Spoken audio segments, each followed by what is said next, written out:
104.5 The Team, your home for New York Yankee baseball. We're joined by ESPN's baseball genius, the brightest man I know, Buster Onley.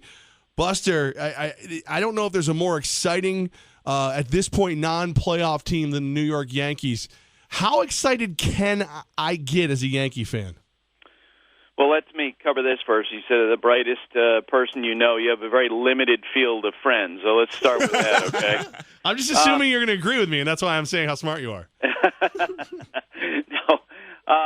Look, if I'm the Yankees, I'm excited just because, look, and we talked about this a month ago, that no matter how this season ends up, it's been a success in terms of where they've gone. I actually think that they probably have outplayed their actual skill when you're talking about continuing the streak of, not having a losing season since 1993.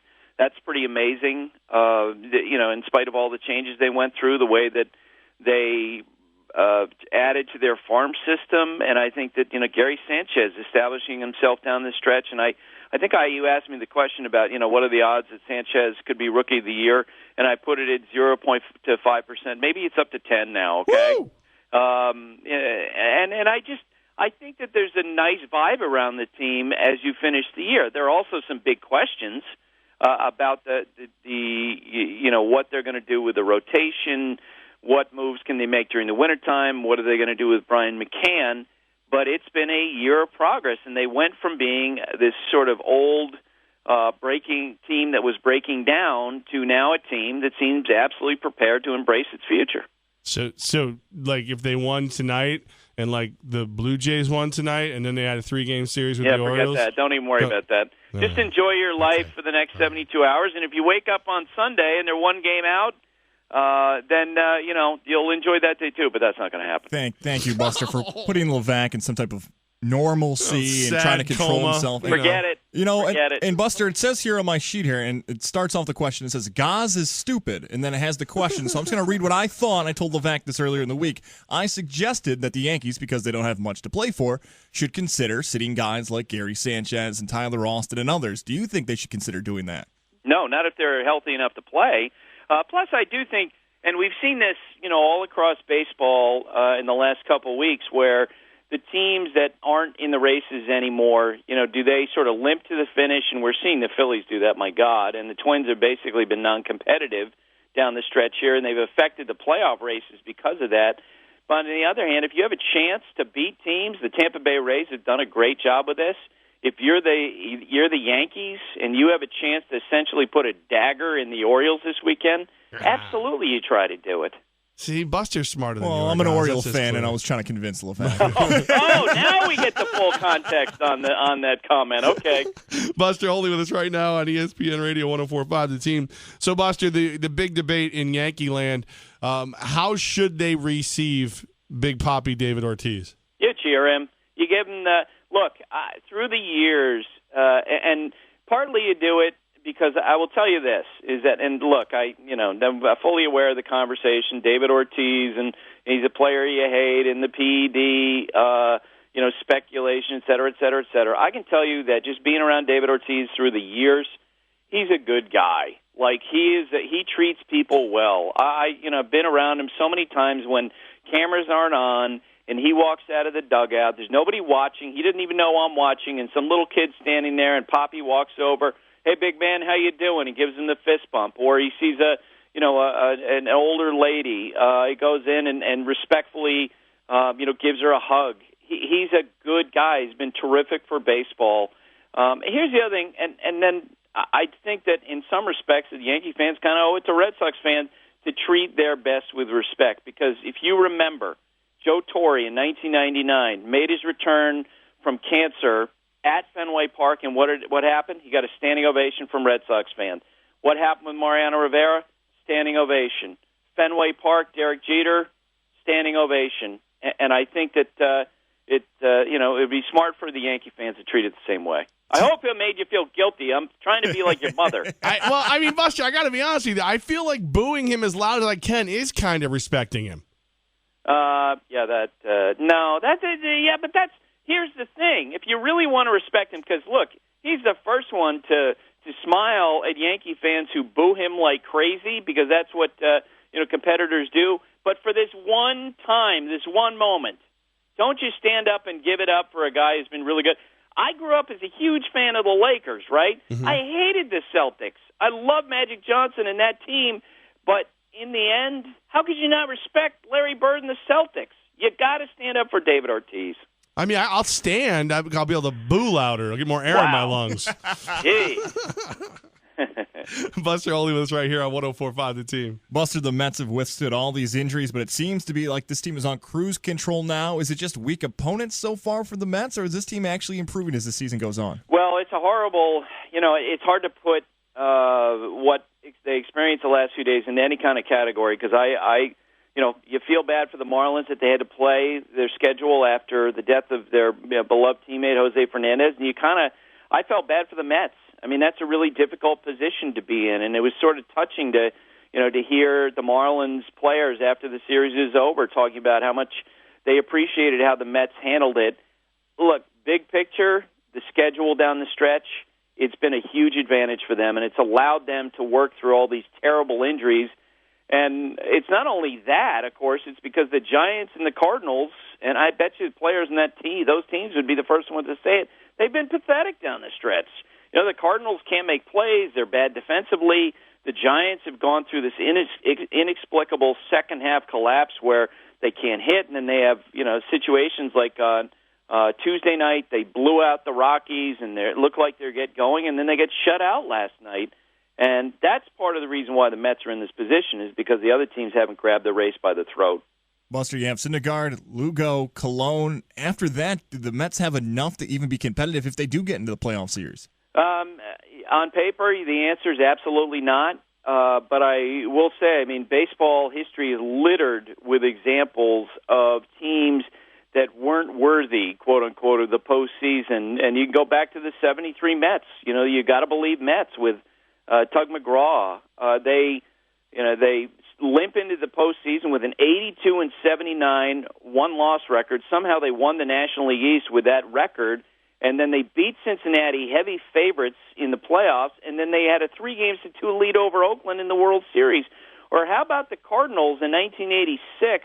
I bumped into a scout at the airport near the end of that season, and he looked at me and goes, "Oh, my God, the Cardinals are so terrible." He said they won't even win a game in the postseason. There's no chance they even win a game. All they did was win the World Series. And, that's the nature of short series, and that's what I think the phrase that came out of the book Moneyball was that the postseason's a crapshoot, and I think that's right. And if you've got Syndergaard and you got Bartolo Colon and you have Lugo and you got a lot of luck, who knows? Levack and Gaz right here on 104.5 The Team with Buster Onley. So, Buster, the news is out that Tim Tebow hits a home run, and everybody's kind of going crazy, and it just brought this question to my mind. What happens if he's actually good? I can tell you what we did on our podcast to handle the news of the home run in the first at-bat. And he didn't mention the subsequent 5 at-bats in which he made outs, okay? Just the first one in which he hit the home run. We've been playing the clip from Allen Iverson. Practice? We're talking about practice? I don't even want to entertain the question until we actually see some substance in this thing. I think it's the first time you've ever. I'm not even going to bother with you right now, Levack. And I've asked some stupid questions. No, I get it. Hey, it's being talked about. I see answers all over. People are talking about it all over the place, but I kind of feel like, and I think I mentioned this to you guys before, that it feels a little disrespectful of all the hundreds of minor leaguers who've been working at this for 12 years. A guy hits a home run in practice, and we go nuts, and it seems kind of silly. Let's wait. And I got nothing against Tebow. I wish him well. He'd be terrific for baseball if he actually could play. My goodness, they'd draw such a huge, new group of fans. It'd be pretty cool. But he's a million miles away. We'll move away from Tebow just to keep your blood pressure down. I'm sure you're going to get a bunch more Tebow questions for the next year. So we'll go on. No. We'll go on to the AL and NL. The regular season wraps up on Sunday. What are your predictions? Who are going to get those final wild card spots in both leagues? Well, I've written off the Orioles so many times, guys, that I feel almost guilty about it. I started in spring training when at one point I said that they were the one team out of the 5 that I thought had no chance of making the postseason. And, they just all year they just battled and battled and battled and battled. I think Toronto definitely gets in because they have an advantage, although they got in the stupidest baseball fight we ever saw the other day, and 2 players got injured on their team, which was really silly. And I think the Orioles probably will find a way. And I will tell you that, this whole conversation about American League MVP, I would pick Zach Britton as of today because he's having the greatest season for any reliever in history. 1 earned run allowed since April 30th. In the National League, if I had to guess today, I pick the Mets, obviously, because they've got an advantage, and I would also pick the Giants. Buster Onley with us. So, Buster, I was going over ESPN.com, and I saw your write-up on Theo Epstein. Again, if you're not an insider, sign up today. It don't cost much, and you get good information. You sound smart at the water cooler. What did you take from Theo, who, if he gets this done with the Cubs... He did get it done, yeah. No, I mean, like, if they go and if he breaks the curse of the Billy Goat after breaking the curse of the Bambino, he's got to go down as one of the greatest GMs of all time. Well, he would go down as the greatest GM of all time. And, his new deal and his last deal with the Cubs really illuminates a tremendous market inefficiency right now, and that is the compensation for the elite executives. I'm not talking about every general manager. I'm not talking about every person who's in a front office. I'm talking about the guys who separate themselves, because Theo Epstein has demonstrated he is baseball's version of Nick Saban. He's baseball's version of Mike Krzyzewski. His presence changes things. People come on board because of him. He's good at a lot of different things, and he's making $10 million under the terms of his new contract. Guys, you know how many players in the big leagues are making more than $10 million this year? 115. Are you telling me that Matt Garza or Melky Cabrera is worth more money in terms of earning potential to their franchise than Theo Epstein? Buster, A-Rod's making more than that to not play baseball. Unbelievable. And, it's astonishing. And think about it this way. John Daniels heads up the baseball operations for the Texas Rangers. He basically has driven them from being irrelevant in Texas to being a World Series contender repeatedly. He's making in salary less than half of David Murphy, journeyman outfielder, before David retired last year. And I don't mean that as a rip on David. I just find it to be one of those situations where if you're an owner and you're looking to make your franchise better, could there not be a better investment than really paying heavily on a general manager for $5 million instead of paying some player $25 million? And I'm surprised that it hasn't been exploited, except in Chicago. It seems like Tom Ricketts, the Cubs owner, has identified this as a place of value, and boy, has it paid off for them. And we are ready to play my favorite game, Where in the World is Buster Onley, as the playoffs begin. Do you have any idea where you're going to be? Well, on Friday, we're actually doing the Blue Jays game at Fenway Park. It's a pennant race. I'm driving up there tonight. It's going to be on ESPN2 at 7 o'clock. And then on Sunday, because they play all the games at the same time, we don't have a Sunday night game. But I'll have my bags packed. And if there are any tiebreakers, then I will be flying to be involved in the tiebreaker coverage.